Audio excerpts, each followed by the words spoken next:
Frater, Bapak Ibu, Saudara-saudari, dan teman-teman muda yang terkasih, selamat pagi. Pada suatu hari, Tono itu diberitahu oleh Tini. Dia cerita karena baru saja dapat berita, dapat informasi dari infotainment bahwa kiamat itu akan datang. Dan menurut gosip-gosip, peristiwa akhir zaman itu akan didahului oleh kegelapan yang berlangsung selama 3 hari. Orang-orang yang ingin diselamatkan harus membeli plastik hitam untuk menutup rumahnya yang ada kaca-kacanya, ditutup dengan plastik hitam supaya tidak ditembus oleh cahaya matahari dari luar, sehingga kondisi rumah itu menjadi gelap. Supaya kemudian ada penerangan dalam rumah harus menggunakan lilin dan juga korek api yang sudah diberkati oleh imam. Wah, betapa sibuknya imam ini ya, memberkati lilin-lilin untuk di rumah-rumah dan juga korek apinya. Mereka juga diharapkan untuk tetap berdoa supaya mengurangi kemarahan Allah karena hari kiamat. Dan ini pernah terjadi peristiwa ini di Filipina, situasi kondisi seperti ini. Pada hari yang telah dinanti-nantikan atau yang telah ditentukan itu ternyata tidak terjadi apa-apa. Matahari tetap terbit dari timur dan tenggelam ke arah barat. Orang-orang tetap bekerja sebagaimana biasanya dan tidak ada tanda-tanda yang menunjukkan seperti yang diberitakan peristiwa kiamat itu. Memang ada sejumlah sekte yang mengembangkan cerita-cerita ini. Dan kita juga pernah melalui peristiwa-peristiwa ini. Misalnya di tahun 2000 ada situasi yang kemudian dikabarkan akan terjadi crash dalam dunia maya, dalam komputer dan sebagainya, sehingga kehidupan kita akan terjadi chaos. Hidup manusia akan terjadi banyak kehancuran dan sebagainya. Ternyata kita mampu melewati tahun 2000. Masih ada lagi kalau masih dengar tahun 2012. Waktu itu ada tulisan dari suku kuno suku Maya yang menyebut bahwa akhir dunia akan datang pada tanggal spesifik 21 Desember 2012 pada waktu itu. Bahkan ada film-filmnya ya, film tentang kiamat. Banyak fenomena alam dan bencana alam yang banyak dipercaya sebagai ramalan yang menjadi nyata, akan terjadi kiamat dan sebagainya. Dibayangkan akan ada hujan meteor, tabrakan komet dan sebagainya. Tetapi ternyata kita bisa melewati tahun 2012, bahkan kita masih hidup di tahun 2021 ini. Dalam Injil hari ini juga dikabarkan, diajak untuk kemudian waspada berkaitan dengan akhir zaman. Namun kapan akan terjadi akhir zaman itu tidak ada yang tahu. Tak seorang pun tahu. Malaikat-malaikat juga tidak. Bahkan putra manusia juga tidak. Hanya Bapa yang mengetahuinya. Karena itu ngapain kita pusing-pusing ketika orang kemudian menyebarkan berita tentang akhir zaman. Karena hanya Bapa yang tahu. Maka kemudian kita diajak bersama untuk menjalani hidup ini yang pertama. Yang perlu kemudian kita bangun dan kita upayakan adalah bagaimana membangun semangat sukacita gembira akan kedatangan Yesus kembali. Kita percaya sebagai orang beriman, sebagai orang Katolik, bahwa Yesus itu akan kembali lagi kedua kalinya, atau istilahnya bahasa teologinya itu parousia, gitu kan ya, bahwa akan ada kedatangan Yesus untuk kedua kalinya. Betul, Yesus akan datang untuk kedua kalinya dan itu menjadi akhir zaman. Tetapi kita tidak tahu dia datang kapan. Yang diajak kepada kita adalah bahwa sabda Tuhan, Injil adalah kabar gembira. Maka kita diajak untuk menjalani hidup ini dengan sukacita, dengan kegembiraan.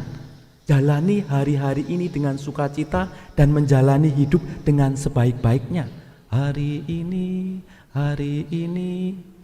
harinya Tuhan, harinya Tuhan. Mari kita sukacita, bersukacita.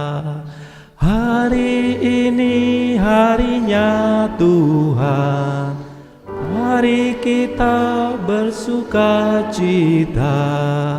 Hari ini harinya Tuhan.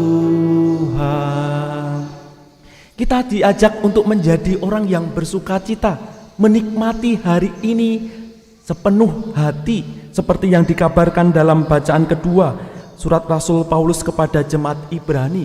Engkau adalah orang-orang yang sudah ditebus, engkau adalah orang-orang yang sudah diselamatkan oleh Allah. Maka mari kita jalani hidup ini dengan sukacita.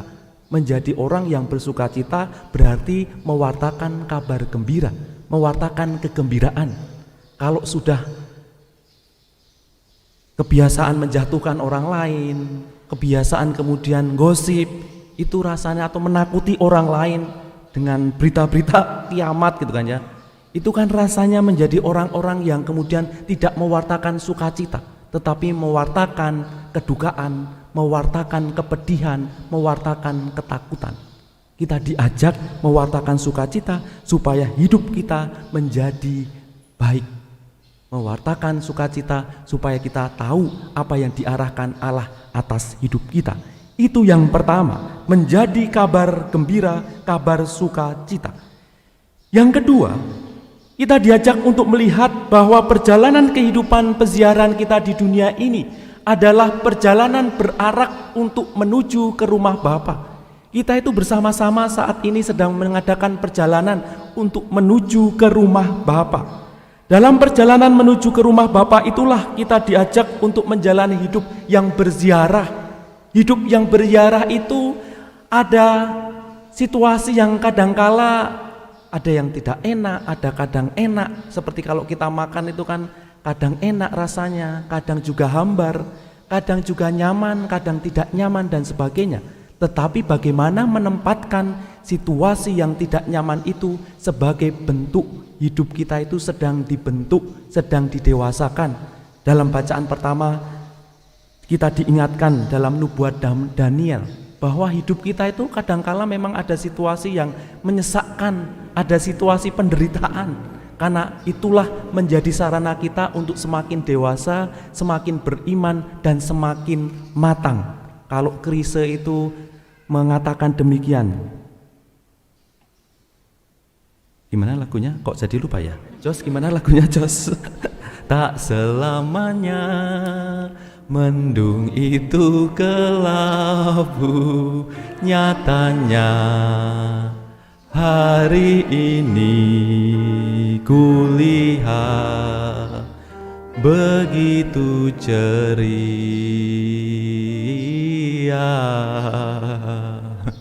Kemarin udah ngafalin ya Jos, ngeblank tiba-tiba. Mendung, ya kita kadangkala ada mendung, tetapi kita punya harapan akan ada cerah.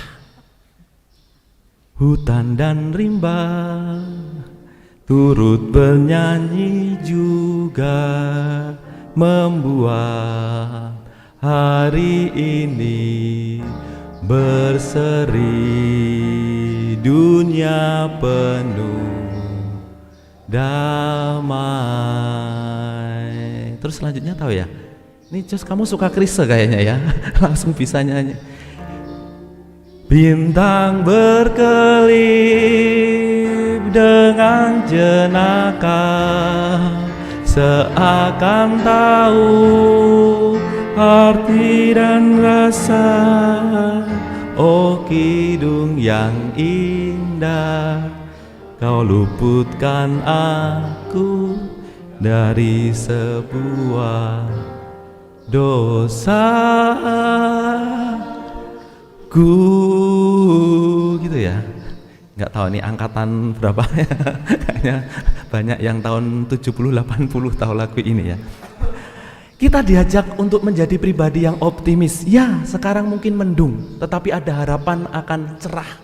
Ya, sekarang ada situasi dosa, tetapi ada harapan bahwa saya bertobat. Ya, sekarang ada kesesakan. Ya, saya sekarang menjalani penderitaan. Tetapi saya optimis bahwa ada harapan akan kesembuhan, harapan akan hidup yang lebih baik. Dan kita yang menjalani peziarahan hidup ini siap dengan sebagai berbagai kondisi hidup kita. Karena kita menuju kepastian, yakni menuju rumah Bapa. Meskipun nanti kapan akan terjadi kiamat, terjadi akhir zaman, tetapi kita menjalani kepastian bahwa kita akan menuju ke rumah Bapa. Yang pertama tadi berkaitan dengan menjalani hidup dengan sukacita dan gembira. Yang kedua, kesadaran bahwa kita itu pasti akan menuju berarah kepada rumah Bapa. Dan yang ketiga, kita diajak untuk hidup seolah-olah bahwa hari ini adalah hari yang terakhir. Pernah enggak menempatkan hidup ini seolah-olah adalah hari yang terakhir? Kadangkala saya dalam doa ketika mau tidur itu mengatakan, Tuhan, kalau seandainya hari ini hari terakhir dalam hidupku, kalau hari ini saya dipanggil oleh Engkau, semoga Engkau memberikan yang terbaik. Dan kalau esok masih diberi kesempatan untuk hidup, semoga saya bisa menjalani hidup dengan sebaik-baiknya. Maka kalau kita menempatkan selalu hari ini adalah hari yang terakhir, maka kita akan mengupayakan dan mengisi hari ini dengan sebaik-baiknya. Kita akan menjalani hidup ini dengan sebaik-baiknya. Pernah Santo Yohanes Don Bosco itu ditanya oleh orang muda, Yohanes Don Bosco, apa yang Anda lakukan seandainya hari ini adalah hari terakhir, engkau sebentar lagi akan meninggal dan dipanggil Tuhan? Dengan enteng Yohanes Don Bosco itu menjawab, saya tetap melakukan seperti apa yang saya lakukan ini, karena saya tahu apa yang saya lakukan ini adalah baik dan benar untuk kepentingan banyak orang dan untuk kehidupan yang lebih baik. Maka mari kita bikin hari ini adalah hari terakhir atas hidup kita, supaya kita bisa mensyukuri, kita bisa menggunakan dengan sebaik-baiknya. Kondisi apapun, mau kondisinya mendung, kondisinya cerah, mau kondisinya berbeban atau tidak, kita tetap menjadi pribadi yang diberkati dan memberkati, bersyukur dan bersukacita karena menggunakan hari ini dengan maksimal. Hari ini harinya Tuhan. Kemuliaan kepada Bapa dan Putra dan Roh Kudus, seperti pada permulaan, sekarang, selalu, dan sepanjang segala abad. Amin.